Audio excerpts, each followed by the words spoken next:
Hello friends, welcome to M K study point channel. दोस्तों, आज हम सॉल्व करने वाले हैं सीटेट का जो 3 जनवरी को पेपर हुआ था सीडीपी। ठीक है, तो देखिए 3 जनवरी के पेपर हुआ, जो पहले सीट में पेपर हुआ था, यहाँ पे आपको दिख रहा होगा 3 जनवरी का पेपर। चलिए स्टार्ट करते हैं सीडीपी। फ्रेंड्स, आपसे हम एक रिक्वेस्ट करना चाहते हैं, अगर आपने चैनल को सब्सक्राइब नहीं किया तो चैनल को सब्सक्राइब कर दीजिए, और अगर शेयर करना हो तो आप शेयर कर दीजिए ताकि आपके अन्य मित्रों को भी पता चल जाए। तो चलिए फ्रेंड्स, आज हम पहले क्वेश्चन पर बात करते हैं कि किस विचारक ने इस बात को नकारा है कि बुद्ध एकल इकाई है और कई पृथक स्वतंत्र बुद्धियों का सिद्धांत को प्रतिपादित किया है। देखिए, जो एकल के अलावा बहुत सारी बुद्धियों की बात की है, वो जो है वो हमारे हार्वर्ड गार्डनर जी हैं। तो जो पहले क्वेश्चन का है, पहला आंसर हमारा सही होगा। चलिए फ्रेंड्स, बात कर लेते हैं अब हम। चलिए फ्रेंड्स, बात कर लेते हैं अब दूसरे क्वेश्चन के ऊपर। समकालीन विचारधाराओं के अनुसार बल विकास की प्रक्रिया है। समकालीन विचारधाराओं के अनुसार बाल विकास की जो प्रक्रिया है वो है हमारा बहुआयामी है, क्योंकि बच्चों के विभिन्न प्रकार के संदर्भों में पालन बढ़ते हैं। सभी बच्चों के लिए एक समान है, बिल्कुल नहीं, एक समान नहीं होगा। पूर्व अनुमान बिल्कुल नहीं लगाया जा सकता। यद्यपि विकास के लिए सभी एक दिशात्मक होते हैं। सिर्फ माता पिता से अनुवांशिक गुणों को द्वारा ही निर्धारित होती है। जो हमारा पहला आंसर होगा दूसरे का, वो सही हो जाएगा। ठीक है, अब बात कर लेते हैं फ्रेंड्स हम तीसरे क्वेश्चन के ऊपर। तीसरा क्वेश्चन बोला गया है कि जीन पियाजे के संज्ञानात्मक विकास के सिद्धांत के अनुसार मूर्त संक्रियात्मक के चरण में बालक निम्न में से क्या कर पाने के योग होते हैं। जीन पियाजे के संज्ञानात्मक विकास के सिद्धांत के अनुसार मूर्त संक्रियात्मक, तो देखिए इसमें प्रतिवर्तन जिसको पलटीवायु और अपलटीवादी जिस बोलते हैं, जिसमें विलोपन वाला जो बच्चे हैं वो कर सकते हैं, चाहे उनको 5-3-8 जोड़ाइए, चाहे 3-5-8 जोड़ाइए। ठीक है, तो ये सब सारी चीज़ें बच्चे इसमें प्रतिवर्तन में होता है। जीन पियाजे का मूर्त संक्रियात्मक सिद्धांत है। अब बात करते हैं फ्रेंड्स चौथे क्वेश्चन में, निम्न में से कौन सा बाह्य अभिप्रेरण का उदाहरण है।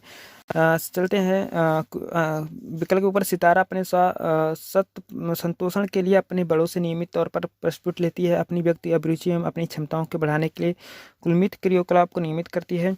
अपने अधिगम को दृढ़ करने के लिए शोध करते समय अपने विभिन्न स्रोतों की सहायता लेती है। अपने अधिगम को मजबूत करने के लिए शोध करते समय अमन विभिन्न स्रोतों को सहायता लेती है। नगद इनाम पाने हेतु बिल्कुल गलत होगा। तो देखिए, सितारा अपने स्वयं संतोषण के लिए अपने से बड़े नियमित तौर पर प्रतिपुष्टि लेती है। तो देखिए, ये वाला हमारा सही हो जाएगा। ठीक है, यही हमारा सही होगा। यहाँ पे ये भी सही बनता है, लेकिन ज़्यादा सही ये वाला बनता है। चलिए फ्रेंड्स, बात करते हैं पाँचों क्वेश्चन का। पाँचों क्वेश्चन का अधिगम अधिक सार्थक और प्रभावशाली होता है अगर वह मुख्यतः हो तो। शिक्षक केंद्रित सहपाठी द्वारा निर्देशित स्वनिर्देशित अधिगम अधिक सार्थक और प्रभावशाली होता है अगर वह मुख्यतः सहपाठियों द्वारा निर्देशित हो तो वह स्वनिर्देशित हो। तो ये देखिए, खुद के निर्देशन द्वारा होता है तो स्वनिर्देशित होगा पांचवें का तीसरा। ठीक है, ये सहपाठी निर्देशित नहीं होगा, ये यही होगा। ठीक है, दूसरा तीसरा, पांचवें का तीसरा। चलिए फ्रेंड्स, बात कर लेते हैं। स्टेटमेंट वाला क्वेश्चन है कि कक्षा भाषा शिक्षण के दौरान एक अध्यापक को लिखित सामग्री के साथ साथ श्रवण पुस्तकें भी उपलब्ध करनी चाहिए। दूसरा तर्क है कि प्रस्तुतिकरण के विविध विकल्प विभिन्न अधिगमकर्ताओं की जरूरत को पूरा कर पाते हैं, जैसे कि पठन विकारों से जूझते विद्यार्थी। सही विकल्प चुनिए। भाषा शिक्षण के दौरान एक अध्यापक को लिखित सामग्री के साथ साथ श्रवण पुस्तक भी उपलब्ध करवाना चाहिए। देखिए फ्रेंड्स, यहाँ पे जो सही आंसर बन जाता है वो हमारा क्या बन जाता है। देखिए, ए तो जो है ये लिखित सामग्री के साथ साथ श्रवण पुस्तक ये गलत बन जाता है। ठीक है, तो ए और आर दोनों सही हैं। यहाँ पे ऐसा कहना मुश्किल है। ए और आर दोनों सही हैं। जो है जैसे कि आर ए सही व्याख्या नहीं करता है, ए और दोनों सही है। जो यहाँ पे देखा, ए सही व्याख्या नहीं करता है। तो ठीक है, पहला यहाँ पे सही होगा। चलिए फ्रेंड्स, बात करते हैं सातों क्वेश्चन में। किसी संप्रत्य को पढ़ाने के लिए एक अध्यापक विभिन्न उदाहरण प्रस्तुत करती है, यदि उसके बाद विद्यार्थी को उन उदाहरणों द्वारा एकत्रित जानकारी के आधार पर नियम निर्धारित करने के लिए कहती है। तो यहाँ पे देख ले, सीधे ये वाला हमारा सातवें का दूसरा सही हो जाएगा। बात कर लेते हैं आठवें क्वेश्चन के ऊपर। निम्न में से कौन सा एक सार्वजनिक कक्षा का अभिलक्षण है। कक्षा में बच्चों के विभिन्न अनुभवों का उपयोग नए ज्ञान के संचय के लिए जो है किया जाता है। पाठ्यपुस्तकों को यथावत याद करने के लिए अत्यधिक महत्व दिया जाता है। अधिगम प्रक्रिया में अधिगम निष्क्रिय होते हैं। कक्षा में बच्चों को प्रश्न पूछने के प्रोत्साहित नहीं किया जाता है। बिल्कुल गलत, बिल्कुल गलत। पाठ्यपुस्तक को यंत्र, यही भी गलत। ये हमारा सही आंसर 8वें का ए बन जाता है, पहला वाला। तो चलिए फ्रेंड्स, बात करते हैं 9वें क्वेश्चन। क्रिया प्रकृतिवादी कक्षा के बारे में एक अध्यापक का क्या अविश्वास होना चाहिए। कक्षा हमेशा कठोर नियंत्रण में रहे और सिर्फ अध्यापक निर्देशित होना चाहिए, बिल्कुल गलत हो जाएगा। कक्षा में विद्यार्थी अपने साथ विभिन्न प्रकार के समृद्ध अनुभव लाते हैं, सही है। अधिगम केवल बिल्कुल विद्यार्थी केवल ड्रिल, बिल्कुल गलत। दूसरा ऑप्शन हमारा सही हो जाएगा 9वें का। चलिए फ्रेंड्स, बात करते हैं 10वें क्वेश्चन पर। निम्नलिखित में से कौन सा तकनीकी छात्रों में समस्या समाधान कौशलों को तकनीकी छात्रों में समस्या समाधान कौशलों के विकास हेतु प्रभावशाली नहीं है? यहाँ पे ध्यान देना, नहीं है। मुद्दे पर चर्चा को सुधार करने और छात्रों को चर्चा भाग लेने के लिए प्रोत्साहित करना, ये सही होगा हमारा, ठीक है। समस्या को हल करने के लिए छात्रों को विचार मंथन, विचार उत्पन्न करने के लिए प्रोत्साहित करना, ये भी सही होगा। हर समस्या के लिए एक जैसी पूर्व निर्धारित दर चरण प्रक्रिया का इस्तेमाल पर बल देना, ठीक है, ये भी सही हो सकता है, ठीक है, पॉजिटिव लग रहा है। चलिए लास्ट में बात करते हैं। समस्या का समाधान खोजने के लिए छात्रों को विविध प्रकार की शिक्षण सामग्री प्रदान करना। देखिए, समस्या समाधान कौशलों के विकास हेतु प्रभावशाली नहीं है। समस्या समाधान का खोजने के लिए छात्रों को विभिन्न प्रकार की शिक्षण सामग्री यहाँ पे प्रदान करना। हर एक समस्या के लिए एक ही जैसी देखिए, यहाँ पे एक ही जैसी, ये गलत हो गया जी, क्योंकि एक ही जैसी बात की तो एक ही जैसी हम यहाँ में हर समस्या के समाधान के लिए छात्रों को विभिन्न प्रकार की, ये हमारा चौथा सही होगा 10वीं का। चलिए फ्रेंड्स, बात कर लेते हैं 11वीं की। राष्ट्रीय शिक्षा नीति 2012 के अनुसार शिक्षा को केवल पूर्व निर्धारित विषयों पर, ये बिल्कुल गलत होगा। समस्या समाधान पर केंद्रित होना चाहिए, अधिगमकर्ताओं में समालोचनात्मक चिंतन का विकास करना चाहिए, ठीक है। फिर उसके बाद जो हमारा कहा गया है कि अधिगमकर्ताओं को समालोचनात्मक चिंता का विकास करना चाहिए, अन्वेषण निर्धारित खोज आधारित होना चाहिए। तो देखिए यहाँ पे ये पहला वाला तो गलत हो जाएगा, तो समस्या समाधान पर केंद्रित होना चाहिए।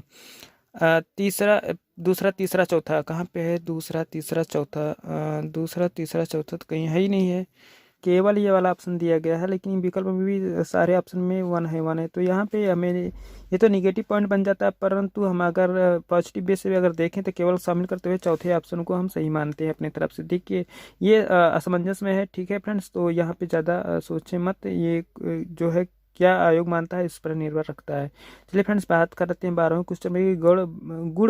गुणज वैकल्पिक से जुड़ते छात्रों के समय निम्न से क्या महत्वपूर्ण है? पाठ्यांश मौजूद प्राथमिक जानकारी को ढकने के लिए अतिरिक्त विषय को जोड़ना, गलत।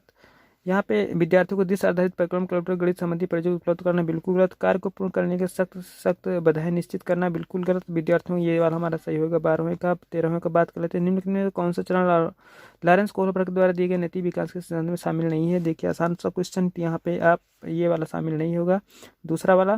तो 14वां क्वेश्चन है। रुच के 3 पेंसिल दिखाए जाते हैं, वह देखते हैं कि पेंसिल खा से बड़ी है और पेंसिल गा से बड़ी है। जब वह निष्कर्ष निकालती है कि देखिए यहाँ पे जो है बड़ी छोटी संबंधित जो है जिन पेज ने बात की है, तो वह वाला जो ये संरक्षण में बात की है, ठीक है। तो 14वें का दूसरा हमारा सही होगा। 15वां क्वेश्चन है। क्लियोविस्की ने अपनी सामाजिक संरचना सिद्धांत में निम्न से किस विद्यार्थियों में अधिगम को सुधार करने हेतु उपयुक्त बताया गया है? तो ये देखिए, जो अच्छा लड़का अच्छी लड़की जो दूसरी अवस्था है उसमें लेवागिस्की ने बताया सहकर्मी या सहयोगिता। तो 15वें का चौथा हमारा सही होगा। Which of the following are sensory agencies of socialisation? देखिए सेंसरी यहाँ पे सेकेंडरी की बात की गई तो फैमिली प्राथमिक में होता है, सेकेंडरी जो होता है हमारा मीडिया रिलीजन सोशलाइजेशन होता है। तो पहला जो होगा हमारा सही आंसर होगा। फ्रेंड्स, बात करते हैं 17वें क्वेश्चन में। खिलौने के रूप में गुड़िया मिलने पर रोहन की प्रतिक्रिया, मुझे यह खिलौना पसंद नहीं है क्योंकि लड़के गुड़िया से नहीं खेलते हैं।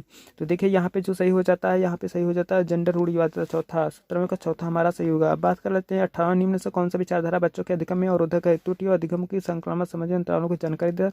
जो त्रुटियाँ होती हैं अधिगमकर्ताओं की संकलात्मक समझ में जो है अंतरालों की जानकारी देता है। अधिगमकर्ताओं के लिए त्रुटियां करना एक लज्जाजनक कार्य है।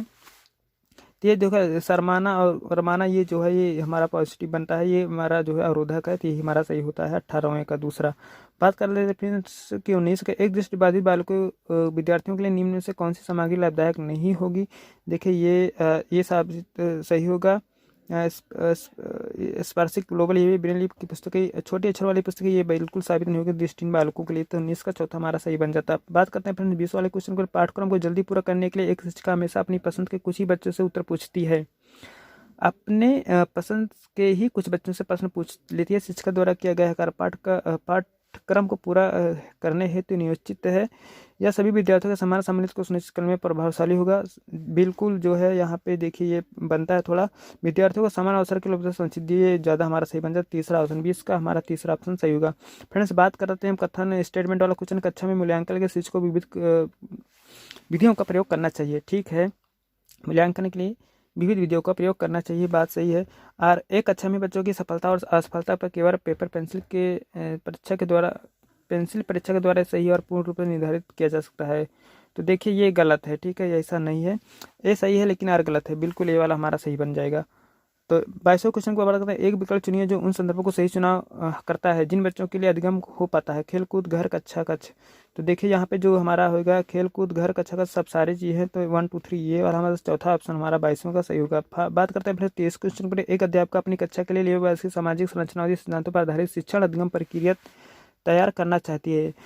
संरचनावादी सिद्धांत पर यहाँ पे देखना, संरचनावादी सिद्धांत पर आधारित शिक्षण अधिगम प्रक्रिया तैयार करना चाहती है, उसे निम्न से किसके प्रयोग से बचना चाहिए। तो विद्यार्थियों के अधिगम प्रयासों का गहनावलोकन सही है, आवश्यकता के अनुसार पहाड़ का प्रयोग, ये देखिए सही है। इसकी स्कैफोल्डिंग की बात भी करते हैं, तो यही वाला हमारा सही होगा, ठीक है। सामाजिक संदर्भों पर आधारित शिक्षण कल्पना अधिगम के आकलन के लिए मानकीकृत, तो ये गलत होगा, यही पॉजिटिव बनता है दूसरा, तो इसका दूसरा ऑप्शन हमारा सही होगा। बात कर लेते हैं 24 क्वेश्चन, विकास का सिद्धांत गामा कौशल के विकास शरीर के मध्य से प्रारंभ होकर शरीर की ओर चलता है, तो ये होगा हमारा अधोगामी, ठीक है। 24वां का हमारा दूसरा आंसर सही होगा। कोविड-19 महामारी के दौरान तनाव में विद्यार्थियों के प्रदर्शन नकारात्मक रूप से प्रभावित किया गया है, यह निम्नलिखित में से किस प्रकार से संबंध को स्पष्ट करता है। यह जो हमारा यहाँ पे देखें नकारात्मक से प्रभावित जो प्रभाव है संवेग से, जिससे तो संज्ञान और संवेग यह वाला हमारा 25 का दूसरा सही होगा। एक शिक्षक 1 महीने के अवधि के अंतराल में विद्यार्थियों को निबंध लेखन के लिए कई ड्राफ्ट लिखने के लिए सहयोग देती है। एक शिक्षक 1 महीने की अवधि के अंतराल में विद्यार्थियों को निबंध लेखन के लिए कई ड्राफ्ट लिखने के लिए सहयोग देता है। यदि यह शिक्षक प्रत्येक विद्यार्थियों को सभी ड्राफ्ट को ध्यान में नहीं शिक्षक प्रत्येक विद्यार्थी के सभी ड्राफ्ट को ध्यान में रखता है और उन सभी ड्राफ्ट को काम करने के प्रक्रिया को भी मान्यता देता है, तो इस प्रकार के मूल्यांकन को क्या कहेंगे। तो देखिए जो यहाँ पे 1 महीने के अवधि के अंतराल के बाद, मतलब कि अंतराल इसमें कह रहा है, तो रचनात्मक अंतराल होगा, ये वाला हमारा योगात्मक होता है, और एक होता है हमारा व्यापक होता है, एक होता है सतत मूल्यांकन। तो ये रचनात्मक मूल्यांकन होगी, इसमें रचना की बात की जा रही है, ठीक है। तो देखिए 27वां क्वेश्चन, एक बहुभाषीय कक्षा में शिक्षक को वार्तालाप के लिए मातृभाषा के लिए उपयोग का निरुत्साहित करना चाहिए। नहीं, ये जो है ऐसा नहीं है। एक लक्ष्यांक भाषा की अंग्रेजी छोड़कर अन्य भाषाओं के उपयोग की अपेक्षा करना चाहिए, बिल्कुल गलत। ज़्यादातर विद्यार्थियों में बोली जा रही प्रमुख भाषाओं को स्वीकार करना चाहिए, बिल्कुल सही। तीसरा हमारा सही होगा 27वां का। 28वां क्वेश्चन, विकास की किस अवस्था में बच्चे कल्पनाशील वाले खेल में सक्रिय भाग ले लेते हैं। तो ये देखिए किशोरावस्था है, ठीक है। कल्पनाशील वाले खेल में सक्रिय रूप से भाग ले लेते हैं, कल्पनाशील मतलब कि तर्क वितर्क, ये होगा हमारा किशोरावस्था, ठीक है। 28वां का हमारा तीसरा सही होगा। 29 का कक्षा नियम में विद्यार्थियों को सहकारिता हेतु एक अध्यापकों को क्या करना चाहिए। मापदंडों का पालन न करने पर विद्यार्थियों को भर्त्सना, बिल्कुल गलत। स्वयं ही कठोर, बिल्कुल गलत। विद्यार्थियों के दुर्व्यवहार के बारे में अभिभावकों को बार शिकायत, बिल्कुल गलत। मापदंडों और नियमों को स्थापित करने से विद्यार्थियों की सापेक्षता, जब सारे गलत हो तो यही ऑप्शन हमारा सही बनता है, 29 का चौथा ऑप्शन।